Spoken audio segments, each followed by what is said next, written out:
Viewers السلام علیکم، میں ہوں محمد حفیظ ملک۔ آپ دیکھ رہے ہیں میرا یوٹیوب چینل ترجمان اردو۔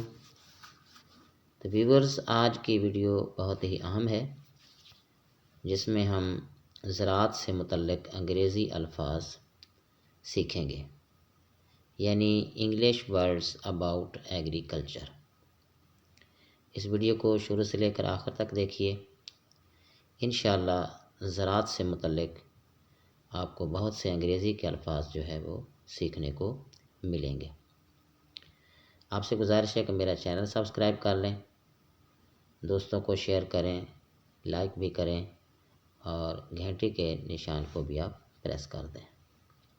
اب ہم چلتے ہیں زراعت سے متعلق انگریزی الفاظ کی طرف۔ پہلا لفظ ہے ہمارے پاس کسان۔ کسان کو انگریزی میں فارمر کہتے ہیں۔ کھاد، اس کو انگریزی میں فرٹیلائزر کہتے ہیں۔ بیج کو انگلش میں سیڈز کہتے ہیں، سیڈز۔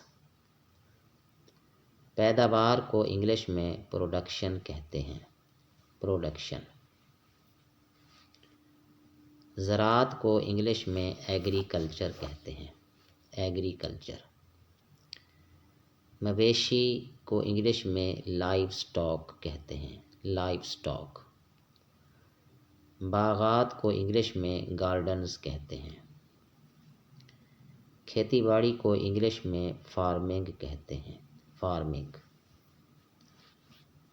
سبزیاں، اس کو انگریزی میں ویجیٹیبلز کہتے ہیں، ویجیٹیبلز۔ اناج کو انگلش میں گرینز کہتے ہیں، گرینز۔ آب پاشی یعنی پانی لگانا، کھیتوں کو پانی لگانا، اس کو انگلش میں اریگیشن کہتے ہیں، اریگیشن۔ دریا کو انگلش میں ریور کہتے ہیں، ریور۔ یہ تھی ویورز آج کی ہماری ویڈیو، جس میں ہم نے زراعت سے متعلق چند الفاظ آپ کی خدمت میں پیش کیے ہیں۔ امید ہے کہ یہ ویڈیو آپ کو پسند آئی ہوگی۔ اگلی ویڈیو تک کے لیے اجازت دیجیے۔ السلام علیکم۔